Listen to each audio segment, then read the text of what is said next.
Good morning, traders. I'm Emily Bonney, the CEO of the Investment Banking Institute and your host here at NewsWare's Trade Talk. Joining me is trading anchor Bill Olson, who brings more than 30 years of institutional trading experience to our program.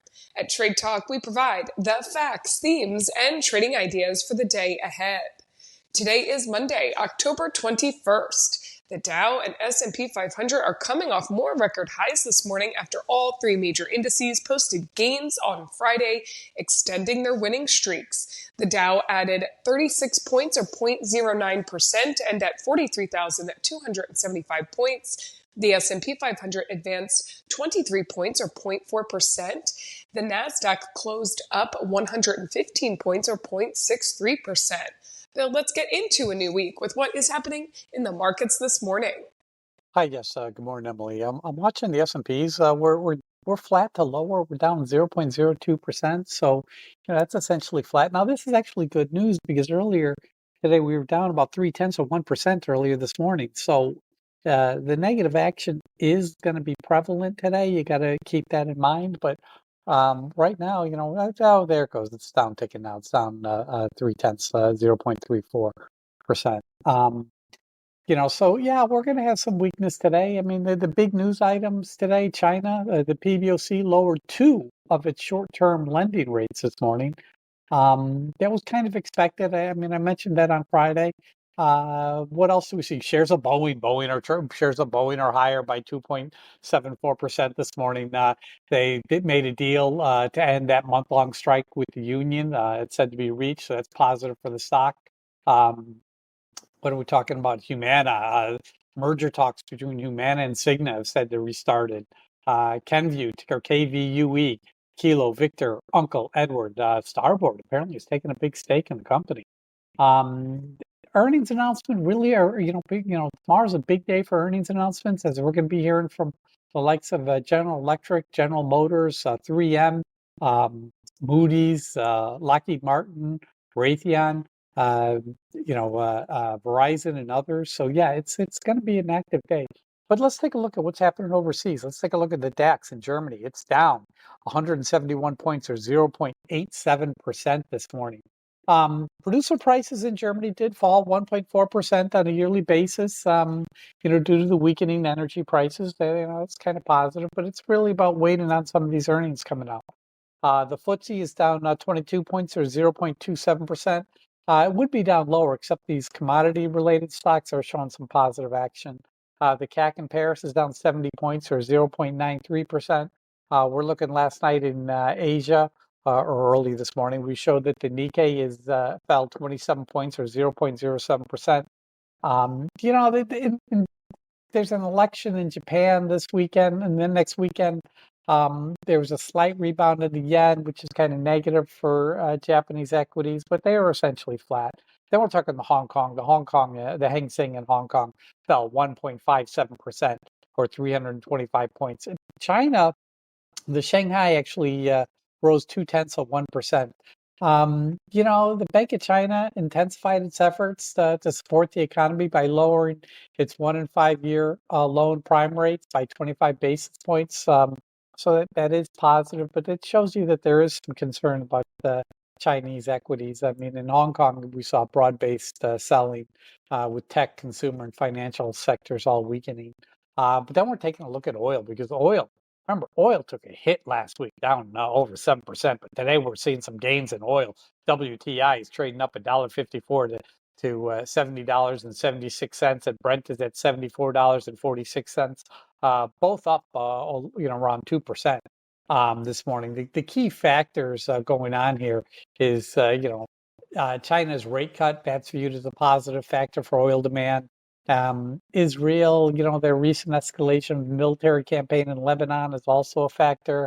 I just kind of think that, the market is waiting on Israel to do a strike on Iran. But, in terms of Iran, how many fronts do they want really, in terms of Iran, you got to think of Israel. How many fronts do they really want to open up? They want to squash this situation in Lebanon before moving on to Israel. So we'll have to wait and see, but strike is imminent for Israel to take action on Iran could happen, this week, next week, anytime in the near future. Market is waiting on it. But that's what I have for you in terms of this morning market update, Emily. Bill, as we prepare for trading on this Monday and for another trading week, you have a handle on sort of all the details that are happening that are going to be moving the markets. And we heard in your opening there that earnings action will continue to be, heating up this week with a number of notable earnings releases coming out. So let's start there. Bill, what is going on in terms of earnings action? Yeah, no good earnings came out Friday after the bell or this morning. But, tomorrow, after the bell today, we got Logic Tech ticker LOGI, Larry Oscar Grace India. Their EPS is $1.10. Expected move on the stock is 8.74%. And then tomorrow morning is really a big day because we really start off with some of the big names coming out. We got 3M coming out. Their EPS is $1.93. Expected move is 7.31%. Put to call ratio is positive. It's 0.62. Then we also have General Motors coming out. Their EPS is $2.50. Expected move is 5.47%. Quest Diagnostics, DGX, David Grace X-Ray. Their EPS is $2.26. Expected move is 5.88%. Verizon, ticker VZ, their EPS is $1.18. Expected move is 3.89%. GE, their EPS is $1.13. Expected move is 4.91%. So yeah, there's a lot of earnings upcoming tomorrow, but not a whole lot happening this morning, Emily.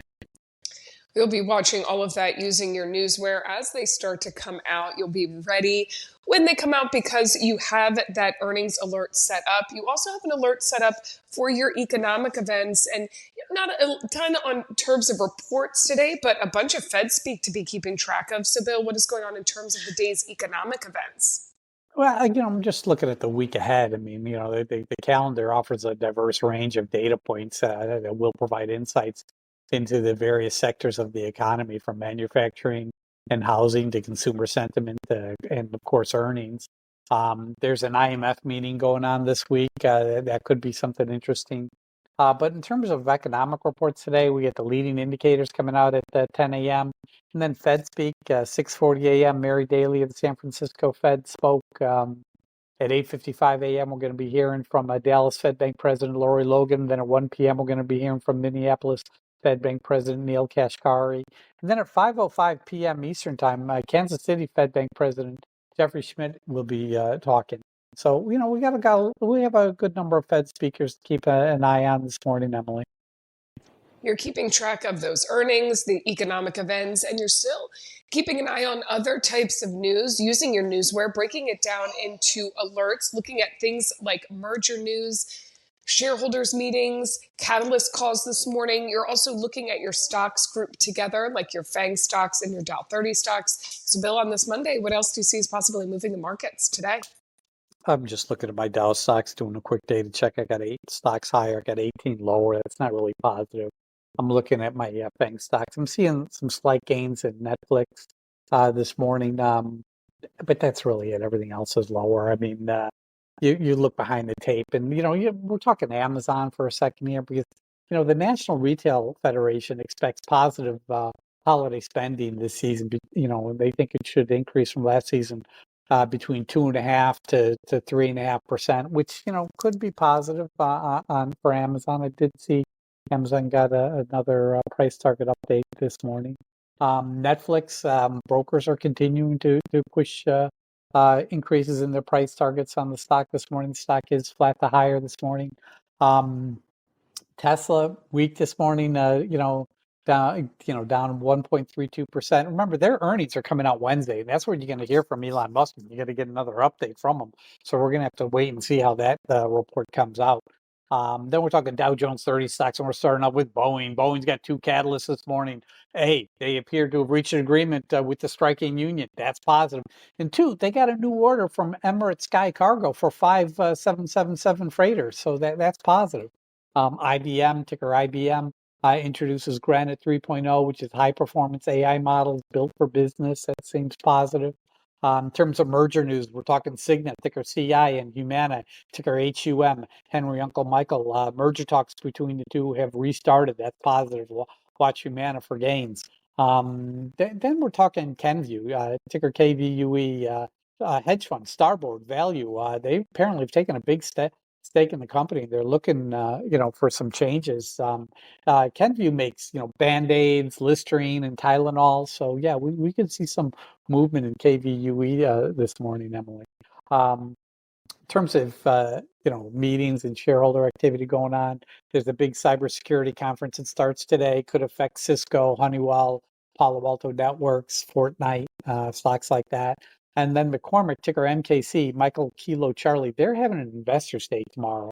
Something to pay attention to. Could be something positive coming out from McCormick tomorrow morning. In terms of catalyst calls this morning, Dell, ticker DELL. Hey, JP Morgan placed Dell on a positive catalyst watch list this morning. The shares of Dell are trading off, but this is kind of interesting to me. XPeng, ticker XPEV, at X-Ray Paul, Edward Victor, JP Morgan placed them on positive catalyst watch list, and ticker APH, Apple Paul Henry, JP Morgan put them on a positive catalyst watch list as well. So yeah, interesting stuff happening this morning from JP Morgan. But that's what I have for you in terms of news hitting the tape this morning, Emily.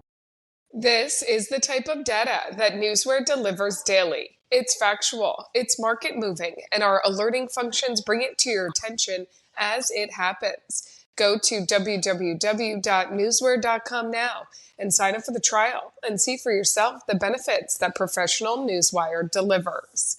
It is now that time of the show for the Trade Talk pick of the day. Bill, what is your pick to start this week? Going with General Electric, ticker GE, Grace Edward. It's hitting all my data points. Earnings are out tomorrow morning. EPS is $1.13. Expected move is 4.91%. You're looking at Friday's call volume, 21,660 calls versus 7,848 puts. Then you're looking at the open interest, 175,417 versus 117,157. So yeah, they're both positive. When you look at the major brokers, they're raising price targets on the stock. That's good to see. Last quarter, they delivered a beat and they raised guidance. Love to see that. So it's set up well. And then, in terms of an entry price, I want to get in under 192.50, which I think is possible because that's where the stock's bid right now. And, with the market looking like it's going to open weaker, I should be able to get in at under this 192.50. So if I can get in at 192, that'd be good too. But I'm keeping an eye on General Electric, ticker GE. I'm thinking it's going to have a move tomorrow after the earnings are announced, Emily. GE, it is today putting the pieces of the puzzle there, those data points. And coming up, we'll do a recap on Friday's pick of the day before we sign off. But first, let's take a look at the current breaking headlines that have hit the tape in our Hot Off the Press segment. Bill, take it away. Okay, Leidos, ticker LDOS, they got a contract from the U.S. Army, $331 million. Generac, ticker GNRC, Grace, Nancy, Richard, Charlie. Generac selected for $50 million award by the Department of Energy. Kirkland and Beyond entered into a strategic partnership, KIRK and BYON. Johnson & Johnson granted orphan drug status for leukemia drug. AT&T, the telecom operator, on Friday ratified agreements with the Communications Workers of America in the Southeast and West. That's positive. Eli Lilly, ticker LLY, the company said it sued 3 medical spas and online vendors for selling products claiming to contain, ingredients of its popular weight loss drug Zipbound. Spirit Airlines, ticker SAVE. Listen, they reached an agreement with a credit card processing to extend debt and refinancing. They basically were able to gather $300 million, which starves off, the airline from going into bankruptcy in the near term. So that's positive. Walmart, ticker WMT, reached a settlement agreement for opioid-related lawsuits. That's all I'm saying this morning, Emily. Okay, Bill, before we sign off and get to trading on this Monday, let's do that check-in on Friday's pick of the day, which was Estee Lauder. Now, you made this pick on Friday. Beauty stocks is sort of in that sector. We're running in Europe. You were looking for that news out of China, which happened as you expected. Looking at a price point around 91. Bill, how did your call work out? Yeah, it didn't work out. I mean, listen, you look at the numbers and the numbers don't lie. The fact of the matter is the stock did open up at $91.69, but then it fell down to 89.91 and closed at $90.04. I mean, I was expecting, that China announcement to create a pop in the stock this morning. It just didn't translate. So, I mean, I still like the opportunity here, but, Estee Lauder was not a winner on Friday, Emily. Didn't quite translate there, Bill, but that news did come out as you expected. But we live to trade another day, as you say, and we will check in with you tomorrow about today's GE pick of the day. Bill, thank you as always for your expert insight. Join us back here tomorrow and each weekday morning this week at NewsWare's Trade Talk when we provide the facts, themes, and trading ideas for the day ahead. Again, I'm your host, Emily Bonney, here with trading anchor Bill Olson. Traders, you know what to do. Let's go out there and make some green.